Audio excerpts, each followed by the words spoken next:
મિત્રો કોઈપણ પ્રકારની કોમ્પિટિટિવ એક્ઝામમાં આ પ્રકારના દાખલાઓ પૂછાતા હોય છે કે બે સંખ્યાઓના વર્ગનો સરવાળો 100 છે તથા તેમના વર્ગોનો તફાવત 28 છે તો તે સંખ્યાઓનો સરવાળો શું થાય। તો મિત્રો આ પ્રકારના દાખલા છે એ આપણે બે રીતે ગણી શકીએ છીએ। એક પાયથાગોરસની ત્રિપુટી જો આપણને યાદ હોય તો સરળતાથી આપણે જવાબ મેળવી શકીએ છીએ। તો પાયથાગોરસની ત્રિપુટી મિત્રો તમને ખબર છે કે પાયથાગોરસની અંદર જે ત્રિપુટીઓ છે એ આપણે યાદ રાખવાની છે।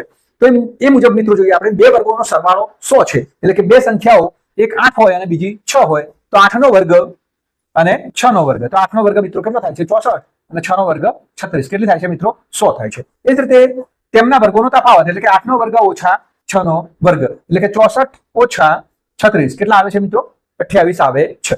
તો મિત્રો તે બે સંખ્યાઓ કેટલી હોય કઈ હોય તો 8 વત્તા 6 એટલે કે 14, તો તે બે સંખ્યાઓનો સરવાળો 14 થાય। તો મિત્રો અહીંયા આપણે આ રીતે ઝડપથી દાખલો ગણી શકીએ છીએ। મિત્રો આ પ્રકારના દાખલા હોય અને જો તમે રેગ્યુલર આપણે ગણવા જઈએ તો એમાં મિત્રો ઘણો સમય લાગતો હોય છે। તો મારી સલાહ એ છે કે આવા જે દાખલાઓ છે એમને સ્કીપ કરવા અને લાસ્ટમાં ગણવા, અને જો આપણને પાયથાગોરસની ત્રિપુટીઓ યાદ હોય તો આપણે આ દાખલાઓ સરળતાથી ગણી શકીએ છીએ। આના પછીનો વિડીયો આપણે મિત્રો પાયથાગોરસની ત્રિપુટીનો પણ બનાવીશું કે કઈ કઈ પાયથાગોરસની ત્રિપુટીઓ છે। મિત્રો જો આને રેગ્યુલર આપણે ગણવા જઈએ તો એમાં થોડો સમય વધારે લાગે છે આપણને।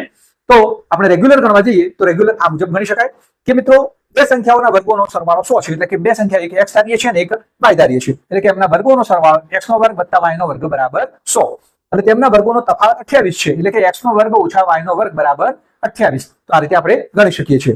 મિત્રો અહીંયા લોપની રીતનો ઉપયોગ કરીએ તો y વર્ગ કેન્સલ થશે અને અહીંયા 2x નો વર્ગ બરાબર 128 થાય છે। તો x નો વર્ગ બરાબર 128 ભાગ્યા 2 એટલે કે 64। તો x કેટલા મળે છે મિત્રો તો x 8 મળે છે। હવે x 8 મળે છે, x નો વર્ગ 64 છે એટલે કે 64 ના વર્ગમાંથી એટલે કે y નો વર્ગ એટલે કે y ની કિંમત શોધવી છે તો y નો વર્ગ બરાબર 100 ઓછા x નો વર્ગ એટલે કે 64, તો કેટલો આવે છે મિત્રો 36। તો y નો વર્ગ બરાબર 36, તો y બરાબર કેટલો આવે 6 આવે છે અને બંનેનો સરવાળો એટલે કે x વત્તા y બરાબર એટલે કે 8 વત્તા 6 બરાબર 14 થાય છે। તો મિત્રો રેગ્યુલર આપણે આ રીતે શોધી શકીએ છીએ। તો આ જ પ્રકારના દાખલા જોવા માટે આ ચેનલને સબસ્ક્રાઇબ કરો તેમજ લાઈક કરો।